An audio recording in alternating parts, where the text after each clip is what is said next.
오늘도 두 분의 패널 함께합니다. 세미래정책연구소 허성무 소장님 어서 오세요. 예, 안녕하세요. 그리고 바른정당의 이준석 노원병 당협위원장 안녕하세요. 예, 안녕하세요. 오늘 올해 마지막 뉴스닥인데 특이하게 인사하시네요. 아, 진짜요. 제가 오늘 어제 막년회 그걸 읽지 못하고 오늘 아침에 지각을 하게 됐습니다. 전화로 지금 길에 꽉 막혀서 이준석 위원장은 길에서 뉴스닥 특이하게 마무리. 코너 끝나고 저랑 얘기 좀 잠깐 하셔야겠어요. 예, 알겠습니다. 자, 올해 마지막 방송. 사실은 두 분에게 준비한 질문이 제가 하나 있었어요. 올 한 해를 마무리하는 여러 가지 사자성어, 교수들이 뽑은 사자성어도 나오고 여러 가지 신문들이 뽑은 것들도 나오는데 소장님, 올 한 해를 정리하는 한마디 생각하신 거 있으세요? 저는 설거지로 정했습니다. 설거지? 무슨 설거지요? 지금 문재인 대통령 체제가 출범한 지 6개월이 조금 넘었잖아요. 예. 근데 6개월 동안 한 거는 지난 정권들에 대한 설거지가 주였다. 물론 한 손으로 설거지를 하면서 한 손으로는 또 요리도 하고 있어요. 그 설거지와 요리를 동시에 하는 건 없거든요. 그런데 지금 이 정부는 설거지와 요리를 동시에 해야 되는 그런 운명에 처해 있다. 그런 의미에서 올 한 해를 정리하는 한 단어 설거지 쉽게 확 와닿네요. 이준석 위원장. 예, 저는 사실 허성무 소장님의 여당 관점에서 그걸 보시니까 이제 설거지를 표현하셨겠지만은 저는 좀 야당 관점을 보다 보니까 보수 폭망이라고 그냥 하고 싶습니다. 보수 폭망. 이게 젊은 사람들이 쓰는 폭망이라는 용어인데 완전히 망했다. 폭망했다 이렇게 돼 있는 건데 사실 작년 이제 10월쯤부터 최순실 사태 때문에 이어져 내려온 위기가 올해 들어가지고 최순실 사태 여파도 있겠지만은 보수 야당 간의 갈등도 있겠고 그렇죠. 물론 또 제가 봤을 때는 보수 야당이라는 게 과거에 IMF 시절에도 생각해 보면은 보수 야당이 물론 IMF 이후에도 이렇게까지 신뢰를 못 받았던 적은 없거든요. 그런데 지금은 그보다 더 심한 이제 위기에 빠져 있는 상황 속에서 제 생각에 앞으로 우리가 개헌 그러는데 보수 세력도 앞으로 한 30년 동안 뭘 기반으로 해서 정치를 할 건지에 대해서 좀 고민하는 시기가 있을 것 같습니다. 보수 폭망 설거지. 여러분은 어떤 단어로 정리하고 싶으세요? 올 한 해를 좀 보내주시고 받으면서 오늘 뉴스닥 정리 시작을 해보죠. 상한가부터 가보겠습니다. 성무 소장님. 상한가 누구 고르셨어요? 저는 안철수 대표를 골랐는데요. 안철수 대표. 이준석 위원장님 상한가요? 저도 평소엔 잘 안 올라오는데 홍준표 대표입니다. 오늘 잠깐 이거 하한가 아니고 상한가에 안철수 홍준표. 사실은 뉴스닥 연말 시상식 하면요. 홍준표 대표하고 안철수 대표가 최다 하한가 부문 대상감 아니에요? 두 분 다. 그렇습니다. 지금 어쨌든 국민의당이 어떤 사태에는 국민들이 다 알고 계시는데요. 어쨌든 내일부터 해서 투표 이제 이게 며칠간이 결정적인데 사실은 안철수 대표가 그렇게 지금 잘하고 있다 이렇게 보기는 어렵습니다. 그럼에도 불구하고 국민들의 시선을 한 몸에 받고 있기 때문에 그래서 상한가를 골랐는데. 잠깐만요. 일단 홍준표 대표 자유한국당 얘기부터 좀 해봤으면 좋겠어요. 아까 안철수 대표와 이제 인터뷰는 여러분들이 쭉 들으셨기 때문에 홍준표 대표 왜 상한가인가부터 좀 짚어보죠. 왜입니까? 우선 지난주에 나오지 않았습니까? 이제 대법원에서 최종 무죄가 확정되면서 지금까지 홍준표 대표가 말을 막 하고 이래도 보면 한쪽에 발에 모래주머니 차고 달리는 느낌이었다면은 이제 모래주머니 빼고 이제 달리는 느낌으로 이제 더 센 말들 할 것 같습니다. 아니 더 센 말을 한다는 게 무슨 말이에요? 지금까지는 보면 정부 비판하면서 또 홍준표 대표 특유의 스타일로 되게 세게 말하긴 했지만 그래도 뭔가 과거에 홍준표 대표가 하던 저격수 시절의 얘기보다는 좀 뭔가 막혀있는 부분이 있었거든요. 왜냐하면 그런 대법원 판결에 대한 부담이나 이런 것 때문에 이게 이 정도가 막힌 거였어요? 예전에 홍준표 대표 찾아보면 더 했습니다. 예전에 새누리당 한나라당 원내대표 시절이나 아니면은 재선 때 이럴 때 보면은 당의 저격수 역할을 도맡아 하면서 그때 김대중 대통령 비자금도 있다 이런 말 하다가 아니면 말고 이렇게 하기도 하고 더 세게 나왔었거든요. 더 강하게 드라이브를 걸 것이다. 그래서 이번에도 보면 제천 화재 현장에 대한 평가도 그렇고 보면 갈수록 이제 홍준표 대표의 지금은 그런 시기입니다. 자신감이 붙어가지고 이제 더 센 말들이 나올 가능성이 더 있어 보입니다. 자신감이 붙었다. 그나저나 그 전에 말입니다. 허성무 소장님. 오늘 자유한국당이 좀 주목할 만한 이슈가 뭐냐면 징계위가 열려요. 여기에 회부된 사람은 여러분 잘 아시죠? 류여해 최고위원. 그리고 류여해 최고위원의 대변인 같은 역할을 해왔던 정준길 전 대변인. 두 사람이 오늘 회부가 됩니다. 근데 실은 여러분 크리스마스 사이에도 그 평화의 성탄절에도 류여해 홍준표 류여해 두 사람의 장외신경전은 계속됐어요. 먼저 홍준표 대표가 아직도 틈만 있으면 그 틈을 비집고 당에다가 연탄을 피우면서 해악을 끼치는 사람이 있다. 이렇게 SNS에 올렸습니다. 연탄가스 정치인이 있다. 연탄가스 정치인이 있다. 이러자 류여해 최고위원도 지지 않고 주모가 주막에다가 연탄을 피우고 탈출을 해버리면 거기서 낮술 드시던 그는 어떻게 되겠는가 이렇게 올렸어요. 주모가 이제 홍 대표가 지난주에 류 최고위원 가리켜서 한 말이잖아요. 그렇죠. 예. 이렇게 설전이 이어지고 있는 상황. 예, 뭐 이런 상황이니까 이제 홍 대표 입장에서는 최고위원회에서 유해 대표를 제거해야만 최고위원회를 잘 끌고 갈 수가 있겠죠. 그럼 결국 징계에서 할 수 있는 것은 이제 제명 처분을 해야만 최고위원 자격을 박탈할 텐데. 징계위에서 할 수 있는 단계가 4단계 정도 있잖아요. 경고부터 시작해서. 근데 제명이 돼야지만 최고위원에서 탈락입니까? 아예. 자격 박탈이죠. 그런 정도 할 만큼 유해 의원이 이제 해당 행위를 했는가 이걸 봐야 되는데 해당 행위라기보다는 홍준표 대표하고 뭐 맞서 싸운 정도밖에 없어요. 그럼 이제 홍준표 대표나 지금 징계위가 만약에 제명 처분까지 강하게 간다면은 이것은 이제 짐이 곧 당이다 이렇게 되는 거죠. 그래서 거의 독재 정당으로 가는데 강력한 지도 체제를 갖추겠다 하는 거죠. 그래서 이 징계에서 어떤 결론을 내리느냐가 지금 자유한국당의 당의 성격과 미래에 나아갈 방향을 보여준다 이렇게 봅니다. 오늘 굉장히 상징적인 거다. 그렇습니다. 아마 이준석 위원장이 이 자유한국당 쪽 소식에는 더 정통하실 텐데 어떻게 지금 관측들이 나오고 있어요? 물론 지금 이제 홍 대표가 윤리위에서 이걸 처리하겠다는 의지가 강하지만은 지금 제가 봤을 때는 유여해 최고위원이 홍준표 대표를 역시 본인도 이제 품위 유지 못했다는 이유로 홍준표 대표를 걸겠다라고 이야기하고 있거든요, 윤리위에. 예. 그런데 우리가 잘 알지만은 윤리위에서 원래 제명할 때 현역 의원이면은 뭐 3분의 2 이상의 의결이 필요하고 이런 절차가 있지 않습니까? 그런데 홍준표 대표도 현역 의원이 아니고요, 유여해 최고위원도 현역 의원이 아닙니다. 그러네요. 그러다 보니까 두 분 다 진짜 막말 징계를 만약 받는다고 한다면 두 분 다 잘릴 수 있는 건 윤리위에서.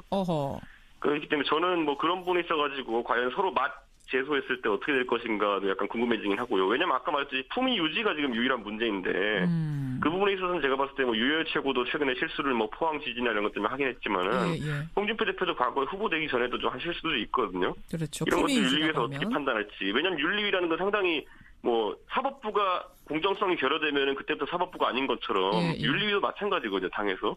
이게 세력 간의 싸움의 도구로 사용되면 안 되는 것이고 최종 중재자가 돼야 되는 것인데 저는 그래서 전격적으로 윤리위에서 둘 다 가벼운 경고만 하고 끝날 수도 있다 이런 생각이 들기도 합니다. 뭐 제가 기억하고 있던 시절에 정상적인 새누리당 윤리위라면 그 정도 판단할 겁니다.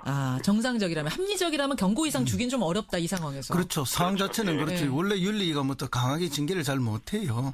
그런데 이제 지금 이게 홍준표 윤리위 아닙니까? 홍준표 윤리위고 홍준표 자체가. 대표의 자신감이 지금 충만해 있는 시기란 말입니다. 그렇습니다. 그렇기 때문에 이제 어떤 결과를 만들어낼지 한번 지켜봐야 되는데요. 그 결과가 이제 뭐 앞으로 홍준표 대표의 당 운영 방법이라든지 장악에 대한 걸 다 말해줄 텐데 지금 홍준표 대표가 계속 이야기하고 있는 것은 보면은 뭐 내년 공천도 거의 다 전략 공천하겠다는 거예요. 경선 맞아요. 필요 없다. 그렇죠. 경선 그런 거 해봐야 본선 경쟁력만 해친다. 지금 이런 태도거든요. 유일하게 경선할 수 있는 데는 대구 경북 말고는 없다. 뭐 이런 정도이기 때문에 그 당의 성격이 이제 어떻게 갈 것인가 짐작되는 바가 있습니다. 그러면 결국 윤리위에서 징계 수위가 어떻게 될 것인가 상식을 좀 뒤엎는 수준이 나오지 않을까 저는 뭐 그렇게 예측을 합니다. 제명까지도 상식을 뒤엎으면서 갈 수도 있다. 그런데 이제 유여해 최고위원이랑 행동을 같이 하고 있는 정준길 전 대변인 이분이 검사 출신이거든요. 맞아요. 이 금태섭 의원님이랑 동기일 거예요. 맞아요.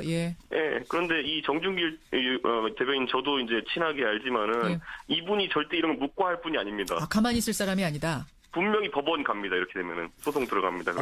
근데 정당 싸움에서 법원 가는 건 별 의미가 없어요. 이미 정치적 행위이기 때문에 정치적으로 다 지나가고 나면은 지금 뒤에서도 말씀드리겠지만은 국민의당 지금 뭐 가처분 신청했잖아요. 그거는 그냥 정치적으로 쇼잉일 뿐이지 뭐 결정돼서 가버리고 나면은 뒤에 일어나는 일은 아무런 의미가 없어요. 알겠습니다. 이건 좀 지켜봐야겠네요. 자유한국당 오늘 징계위 열립니다. 어쨌든 그 와중에 홍준표 대표가 상한가라는 거. 허 소장님은 안철수 대표를 상한가로 골라오셨는데, 아까 전에 이제 얘기하시던 것들, 지금 밀고 나가고 있단 말입니다. 안철수 대표가. 그렇죠. 밀고 나가고 있어. 올해 안에 어쨌든 투표를 마무리 짓겠다. 전당원의 뜻을 묻겠다. 상한가 맞아요? 그렇습니다. 이게 우리 뭐 여러 가지 속담이 있는데요. 뭐 죽을 때 죽더라도 뭐 산수갑산을 가더라도 할 건 하자 이런 이야기가 있지 않습니까? 그리고 뭐 남자가 칼을 뺐으면 썩은 호박이라도 하나 잘라야지 이런 이야기가 있는데 지금 이 합당으로 가기 위해서 이제 안철수 대표가 어떤 결심을 한 거고 칼을 뽑은 거기 때문에 갈 수밖에 없는 상황이다. 근데 이제 현실적으로 보면은 이게 지역구 의원들이 많이 이렇게 거부를 하고 있고 약 20명 정도가 20명이면 절반이 넘어요, 사실은. 그렇죠. 39명이니까요. 반대를 하고 있지만 결국 반대를 하면서도 지금 당장 당을 깨지는 못하잖아요. 사실상 깨진 거지만 결국 이거는 이제 서로가 거기 전국구 의원들이 속해 있거든요. 네가 나가라 그렇죠. 하고 있는 거 나는 못 나간다. 왜냐하면 서로 먼저 깨고 나가면 전국구 의원들이 움직일 수가 없기 때문에 비례대표들이 그것 때문에 그런 것뿐이고 그 실제로는 이미 깨졌고 이미 나가는 거고 그런데 이제 그 절차로서 전당원 투표를 하고 있는 게 불가하다. 그러니까 안철수 대표는 이제 강력하게 드라이브를 걸고 가는 거고 이제 지도자로서 그 길이 옳든 그러든 자기 고집대로 가는 것은 뭐 이제는 돌이킬 수 없는 일이거든요. 전당원 투표에서 그럼 찬성표가 더 많이 나올 거라고 아까 안철수 대표는 그랬어요. 난 진짜 모르겠다라고 했지만 사실은 속으로 표 계산은 했을 거라고 보세요. 찬성표 많이 나오는 쪽으로. 당연히 그렇게 계산했을 거라고 보고요. 이제 그러니까 어떤 노선을 정해놓고 갈 때 반대하는 사람들이 이기기가 참 쉽지가 않습니다. 물론 이제 굉장히 지역구 의원들이 많고 조직화가 돼 있기 때문에 반대가 아주 강력하고 저항적이지만 그러나 이런 호남의 중진들이 실제로 안철수 의원에 대해서 비판을 하고 있지만 이거 막지 못하고 있잖아요. 그렇죠. 제가 볼 때는 오히려 속수무책인 경향이 많이 있습니다. 속수무책이다. 오히려 안철수 의원은 이제 호남에서 그동안 자기가 지지도 받고 또 뭐 약간의 그것도 받고 여러 가지가 있었는데 호남에서의 더 이상의 확장성은 자기가 이제 없다고 보는 거죠. 적어도 본인은. 그렇습니다. 그래서 이제 그 호남은 자기에게는 레드오션이고 자기의 블루오션은 다른 지역에 있다라고 보기 때문에 새로운 블루오션을 찾아서 가겠다는 분명한 노선을 정했어요. 결국 경상도 쪽을 뚫어야 내 블루오션이 열린다라고 판단한 거 아니냐. 수도권이죠. 두 개인데. 아까 제가 그 질문도 근데 드렸어요. 아니 안철수 대표의 어떤 대통령으로서의 꿈 생각하고 계시는 건 아니냐라는 의혹도 있다. 근데 거기에 대해서 당연한 꿈을 가지고 있는 건데 뭐 본인은 말씀 안 하시겠죠. 저는 좀 전에 인터뷰는 못 들었는데 결국은 이제 새로운 영역 확장 그리고 지금 이윤을 남길 수 있는 시장이 어딘가. 이분은 원래 경제인 출신이잖아요. 그렇죠. 그럼 이윤이 남는 새로운 시장을 찾아가는 건 너무나 당연하다 그런 겁니다. 블루오션. 근데 저는 이제 지금 보면 안철수 대표가 이제 소위 말하는 3단계 통합론 때문에 고생하고 있거든요. 그러니까 박지원 대표나 뭐 이런 쪽에서 항상 얘기하는 게 뭐냐면은 결국에는 3당 합당하려는 거 아니냐. 결국엔 보수당으로 넘어가기 위해 가지고 지렛대로 합당을 생각하는 거 아니냐라고 이야기하는 경우가 많은데 뭐 물론 그럴 수 있다 봅니다. 방금 전에 얘기했던 것처럼 대선 전략으로 그럴 수 있다 보지만은 자유한국당을 무너뜨리는 것과 자유한국당을 아예 들어가는 건 차원이 다른 얘기거든요. 그렇죠. 근데 아직까지 안철수 대표나 측근들의 워딩을 살펴보면은 자유한국당에 들어가는 개념보다는 자유한국당을 무너뜨리겠다는 개념이 더 강한 것 같아요. 그쪽에서는 나올 사람들이 있을 거다 그런 얘기 했었어요. 그렇죠. 측근들이. 그런 취지의 이야기를 하니까요. 그래서 저는 그 부분에 있어서는 안철수 대표가 아직까지 뭐 본인의 지금까지 했던 말 다 뒤집고 자유한국당이랑 합당하겠다 이런 느낌까지는 아닌 것 같습니다. 그러니까. 그 통합에 만약 찬성표가 많이 나와서 진짜 통합 수순으로 가게 되면은 20명의 반대파 의원들이 취할 수 있는 선택지는 뭐예요? 거의 아무 선택지도 없을 것이고 일부 이제 민주당에서 뭐 받아줄 사람들 지금 2-3명이라 얘기 나옵니다. 보면 민주당 쪽에서 구체적으로 2-3명 정도에게는 민주당 입당을 제의했다는 얘기를 제가 어제 들었어요. 그렇기 때문에 그분들 제외하고는 아마 뭐 행동이 제한되지 않을까. 뭐 나가봤자 어차피 제가 말했듯이 개인적인 아까 능력 있는 2-3분 빼고는 나머지 분들은 어차피 내년 2년 뒤 총선에서 이제 뭐 새로 이제 물갈이 될 수도 있는 부분이기 때문에 민주당에서 크게 달가워하지 않는다 이런 얘기. 아니 민주당에서 2-3명 국민의당 의원한테 들어오시라고 제안했다는 걸 들으셨다고요? 예, 제가 누구한테 들었어요? 국민의당 굉장히 핵심 관계자한테 들었습니다. 2-3명이 그런 제안을 받았다. 그래서 흔들리고 있다. 예. 그분 이제 통합 반대파에 있는 분들 중에 2-3명. 그렇죠. 그런데 사실 통합 반대파 입장에서 참 난감한 것이 지금 지방선거 물론 국회의원을 놓고 보면은 그런 반대파라는 게 존재하지만은. 지방선거에 출마하시는 분들, 예를 들어 구의원, 시의원 하시는 분들 레벨로 내려가면은 거기는 그런 반대파가 존재하지 않습니다, 거의. 왜냐하면 지금 당면에 있는 지방선거를 앞두고 지금 국민의당이 이 상태로 가가지고는 당선 안정권에 들어가기 어려운 분들이 많기 때문에 뭐라도 계기를 만들어야 된다는 인식이 팽배해 있기 때문에 그래서 안철수 대표가 전당원 투표라는 승부를 던지는 것이 거기 가면은 거의 80-90% 압도적으로 찬성 나올 겁니다. 알겠습니다. 자, 일단 여기까지 하고 하한가로 좀 넘어가 보겠습니다. 허성무 소장님, 하한가 누구 골라오셨어요? 임종석 청와대 비서실장을 골랐습니다. 임종석 비서실장. 얼마 전에 상한가 고르시더니 왜 바로 하한가를 주세요? 2주 전에 상한가를 골랐는데요. 예. 뭐 임종석 비서실장의 정치적 비중 그것 때문에 이번에 UAE 방문이 가지고 오는 파장이 굉장히 컸죠. 자, 그런 이유로 이준석 위원장 하한가 누구 주십니까? 저는 국민의당 사퇴 연장선에서 손학규 전 대표 골랐습니다. 아유, 국민의당 얘기 마무리 지으려고 했는데 또 손학규 상임 고문을 하한가에 턱. 아니 지난주 귀국했는데 왜 하한가입니까? 바로? 지난주 귀국하신 것부터가 하한가입니다. 제가 봤을 때는. 무슨 말씀이세요?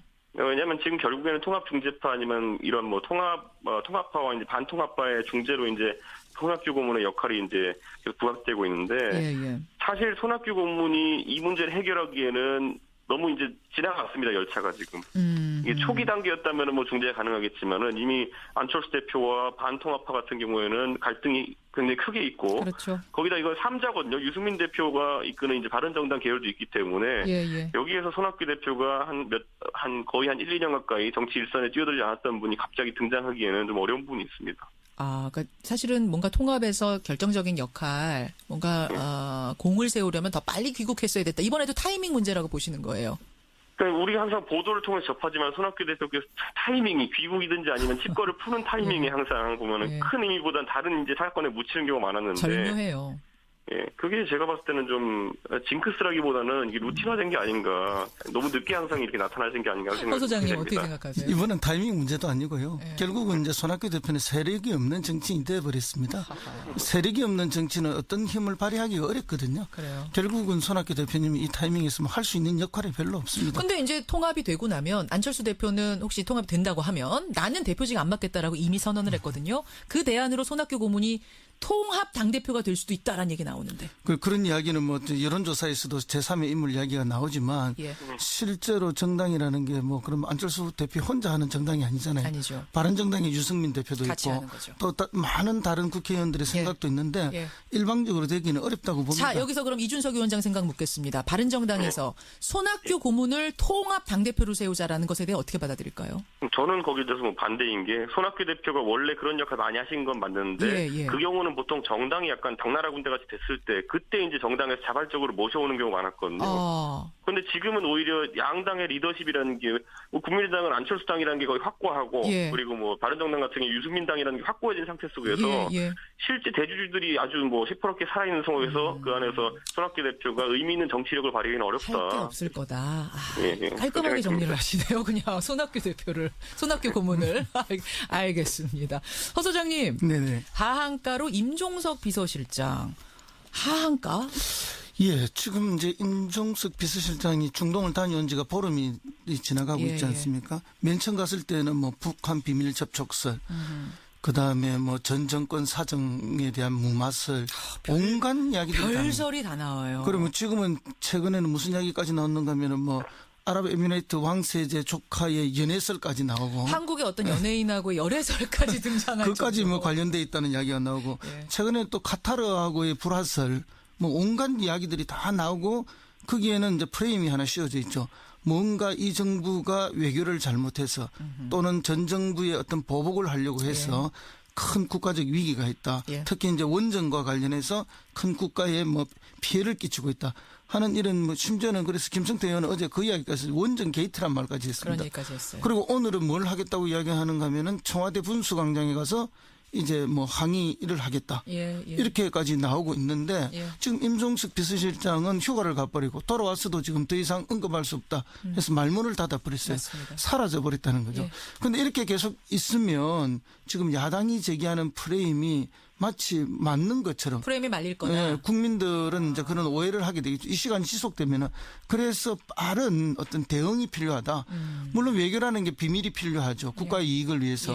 그러나 지나친 비밀주의로 가다 보면은 오히려 이 정부가 이제 많은 오해를 살 수 있다. 이제는 임종석 비서실장이 전면에 나서서 대응을 해야 할 때다. 그래서 지금 더 이상 자꾸 빠지면은 곤란하다. 그래서 이번에 지난번에 휴가 가고 빠진 거에 대해서 저는 뭐 한가를 줄 수밖에 없다. 그래서 2주 만에 상한가가 저는 좀 이해가 안 가는 것이 이게 사실 그 자유한국당 쪽에서 계속 이제 몰아붙이고 있거든요. 뭐 게이트니부터 해가지고. 근데 제가 알고 있는 모든 자유한국당의 좀 의원님들한테 물어봐도 본인들도 뭔가가 있다는 생각을 하지 확 이렇게 짚어내지 못하시더라고요. 그래, 이준석 위원장님. 하여튼 오늘은 여기까지 일단 듣고. 새해에는 3원 연결 안 됩니다. 알겠습니다. 단단히 주의를 드리면서 오늘 명심하겠습니다. 예, 두 분과 마무리하겠습니다. 허성무 소장, 이준석 회장 두 분 고생하셨습니다. 예, 고맙습니다. 예, 감사합니다.